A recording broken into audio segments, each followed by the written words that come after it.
Hello. Today in Drawing in Anarchy, I am going to be talking about something very dear to my heart, and that is mistakes.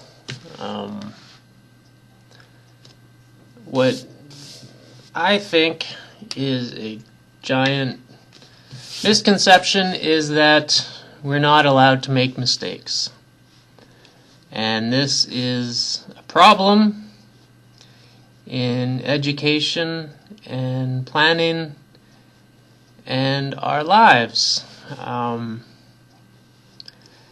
So what I want to talk about is sort of the difference between planning and refinement and mistakes. Here, I wasn't planning anything at all and really not paying that much attention to what my pen was doing. Just kind of drawing lines and coming up with something. And that's okay. But say I want to draw something very specific, like a glass. I can think of a glass, kind of imagine it, and draw something that looks vaguely like a glass, and maybe color in a bit of water or something. I don't know. It doesn't matter.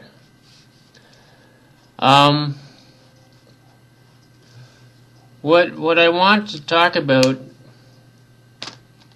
besides this is that when you draw, you make mistakes, and that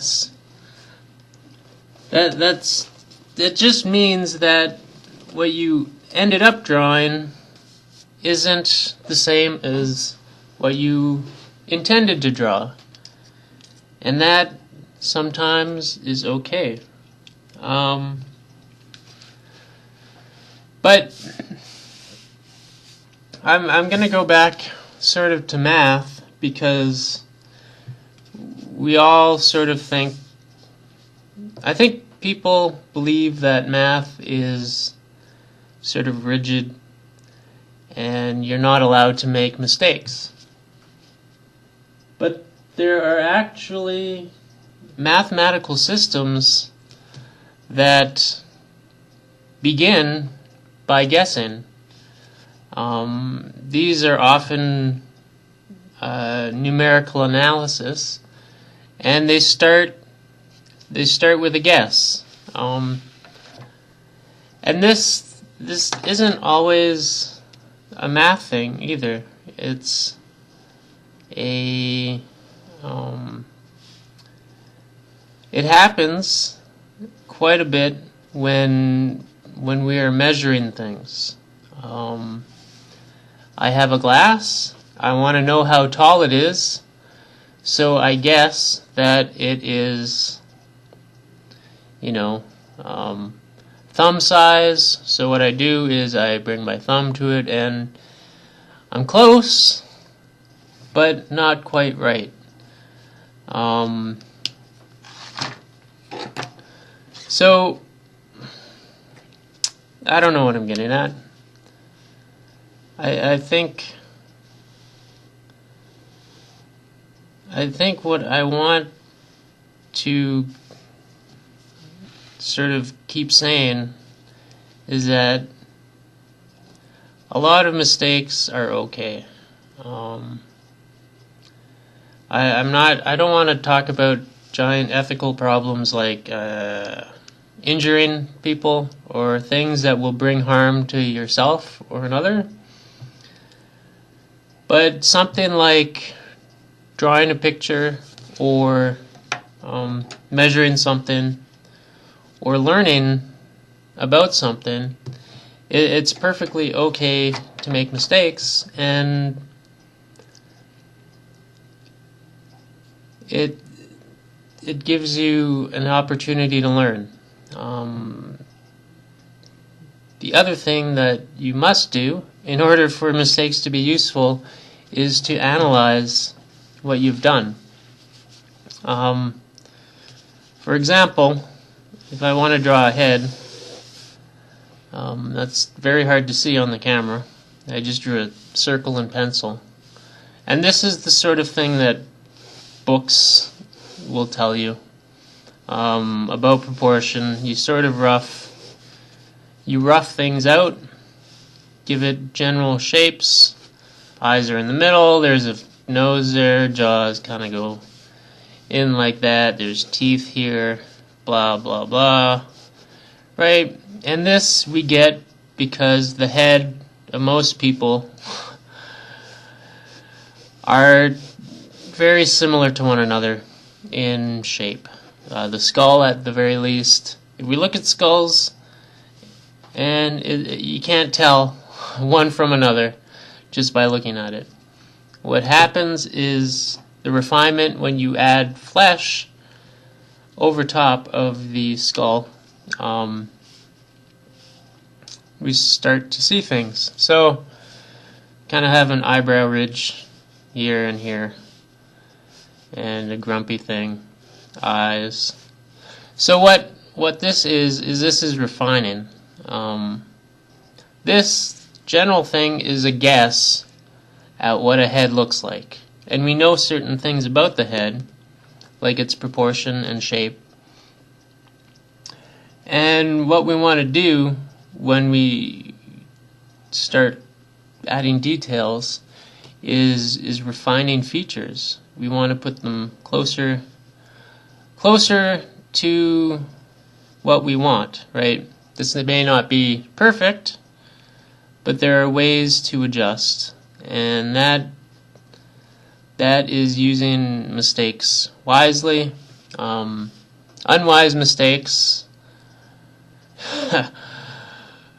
mean that your guesses are getting further away from your initial, and you know what? A lot of time, if you just want to see what happens, that's okay. Don't worry about it too much.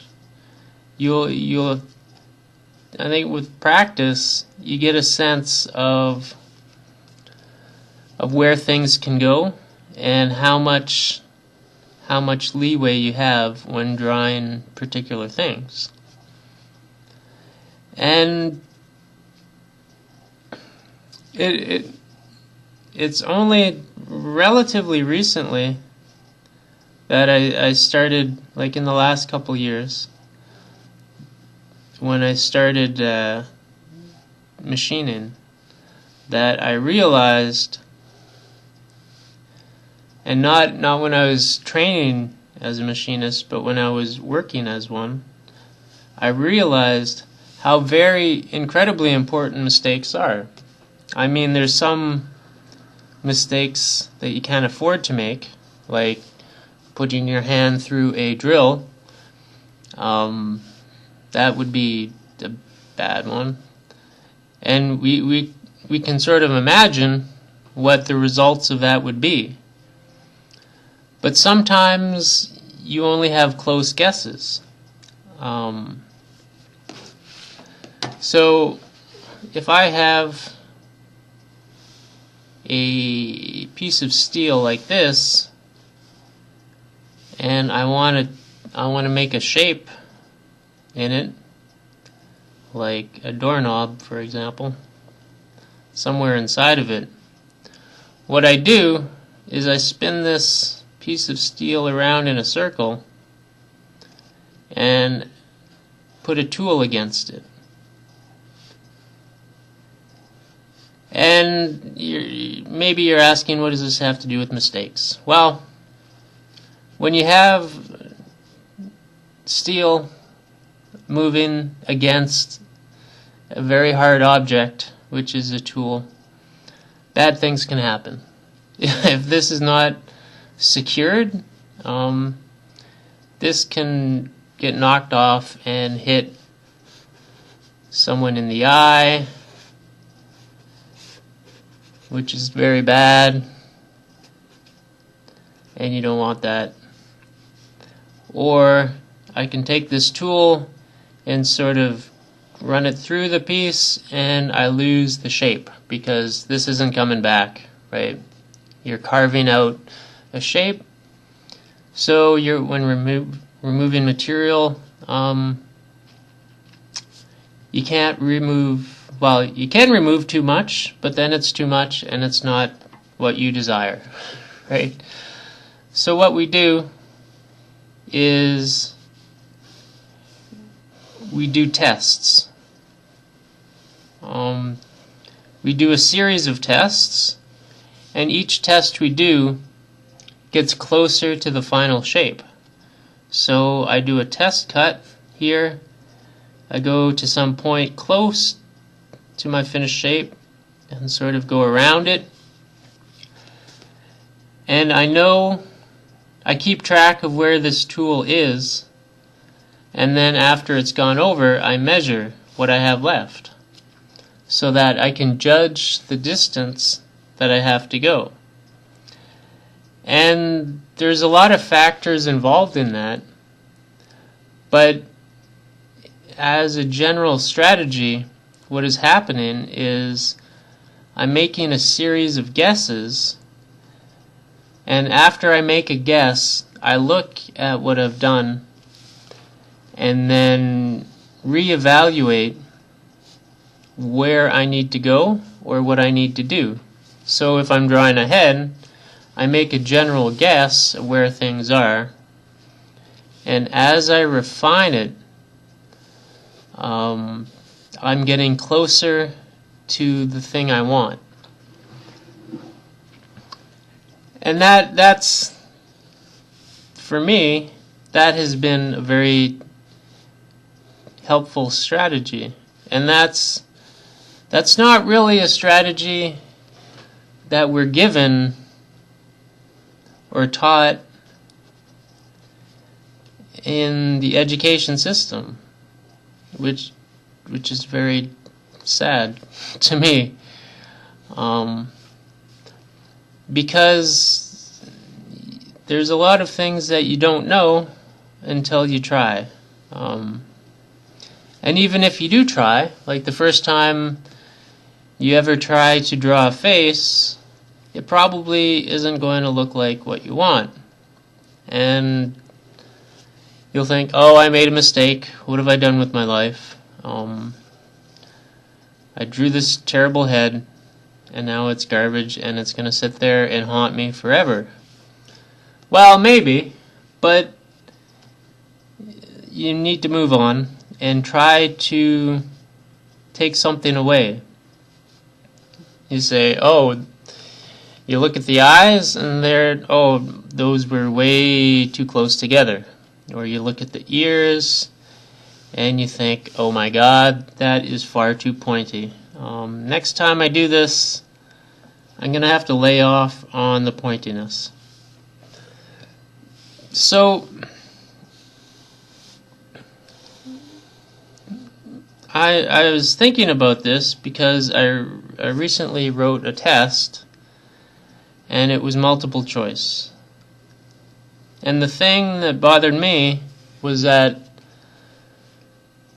the potential answers gave me no real feedback into their correctness. What do I mean by that? Well, that's sort of what I've been talking about the whole time. If I have a math problem, and like 2x plus 4 is equal to some number, 18, I can work out the algebra. X is equal to 8, right? So here's the question, what is x? Right? I have an answer, and I plug it into here, I get 16 plus 4 is equal to 18?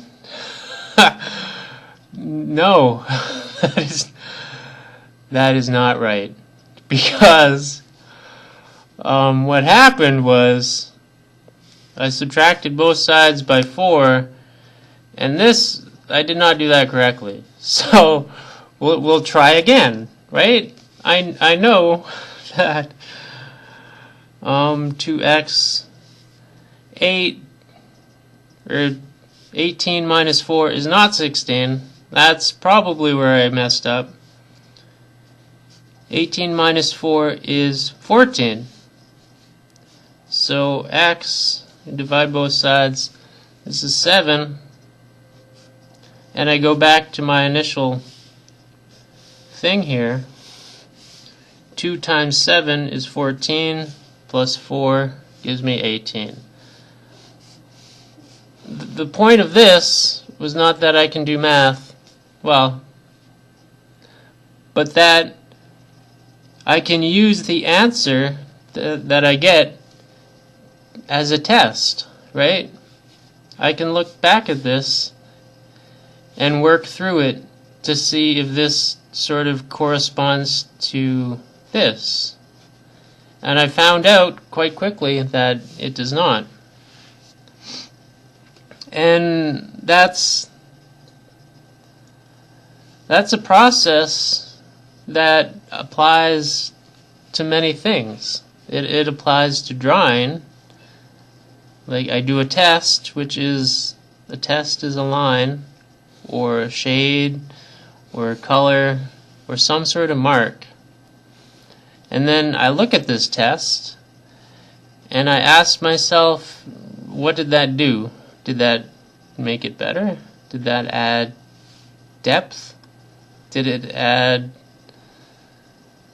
anything? Did it add interest? If the answer is not what I want, I need to go back and refine what I did. And that's the point of this. That's not only how we learn how to draw, it's how we learn about math and the world, is by not like written exams, but by trying things. Trying to do something is a test. It's a test of your ability. It's a test of your understanding. It's a test of yourself, and it doesn't need to involve school. It doesn't need to involve teachers or instruction. It can, and that's great. And you can do it in the academic world. When you write a paper, you send it out for publication. What happens is a bunch of other scientists or academics, they look at it and they test the statements in the paper to see if they make sense. And when you do things in the social world, you say something or do something with someone, and that is a test of, is my behavior working for what I want, or is it not? So I ended up talking about tests, but what I want to sort of get across is that we can sort of confuse making mistakes with making attempts, right? You want to make an attempt and then refine things from that, right? And that's a very important thing about drawing, is like if I want to draw a tie, a necktie, I draw some sort of shape, and then I sort of test it towards my idea, the image I have in my head of a tie. And I think, is that right? Is that accurate? And I can use this image against pictures or real reference to a tie and test it. And that's what this is about. That's one of the fundamental things about drawing is trying. And I stopped calling it mistakes because there's a judgment there that isn't helpful, right? The judgment is that you should stop doing it, right? You make a mistake, oh well, you did the wrong thing. But what I want to say is that you're not making a mistake, you're doing a test, right? And if you do a test or a trial on something and you find the result undesirable, you refine your attempt. And you sort of need to think of drawing as refinements and attempts, not horrible mistakes and errors. Yeah. So that, I think, led me to talk a little too long. So I will leave it there and hope that someone is enjoying these things. And thank you for your time.